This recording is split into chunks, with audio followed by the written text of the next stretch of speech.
Abjash xameleon. Bir yeşil ranglik yopurmaq ustida yeşil ranglik xameleon turgan ekan. U qo'ng'ir ranglik daraxt yo'g'lig'i yomishib chiqsa, qo'ng'ir rangga, qizil ranglik gulga yomishib olsa, qizil rangi o'zgarib qoladi ekan. U asta siyriq ranglik qumliqqa chiqsa, siyriq rangi o'zgaradi ekan. Sizning uni bayqab olishingiz intayin tasga. Xameleon isib ketgan va bir narsa yegan chaqda chiroyli yeshil rangi o'zgaradi ekan. Biroq u ham to'nglab, ham qo'rsiqqa ichib ketgan chaqda kulrang ham tutuq rangi kirib qoladi ekan. Xameleonning qo'rsiqqa ichib ketganda midir-sidir qilmasdan jim turadi ekan. Faqat ikki ko'zi ichilib, yipilib bir tal chivinga tikilganicha yili o'ngga, yili so'lga qarab turadi ekan. Dal oshchaqda xameleonning uzun ham yipishqoq tili shartli qilib chiqib, chivinni dam tortadi ekan. Mana bu xameleonning turmush ekan. Qilchilik qiziqi va ma'nosi yo'q. Biroq bir kuni bu xameleon bir hayvonotlar bog'chisini ko'ribdi. U azaldan bundaq chiroyli hayvonotlarni ko'rib boqmagan ekan.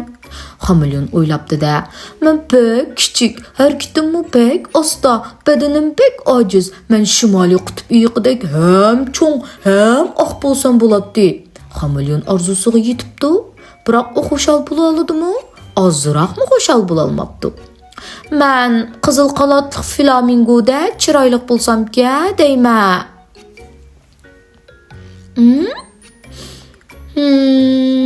Men tulkidek nafis, chiroyli bo'lsam-ki, deyman.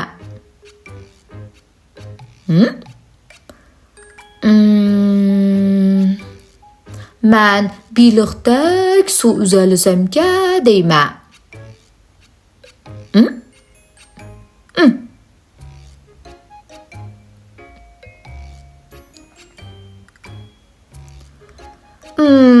Men bug'uga o'xshash yugurib chopa olsam-ki, deyman.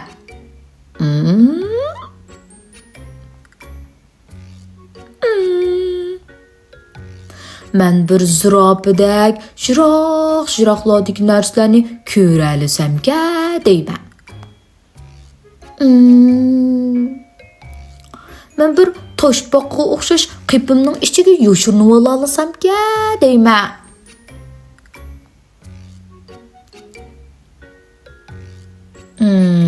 Men bir pildek kuchlik bo'lsam-ki, deyman.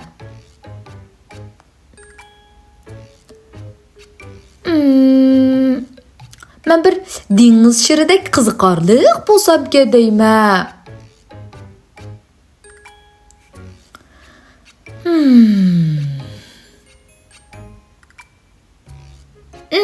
Men odamlardek bo'lsam-ki, deyman.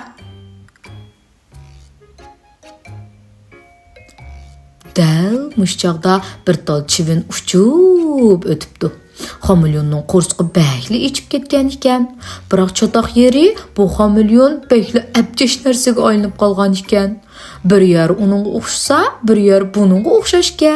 U har qancha qilibmi bir tal chivinni tuta olmabdi. Men yana o'zim bo'lsam-ki, deyman. Xameleon yana arzusiga yetibdi. U chivinni oxiri tuta olabdi.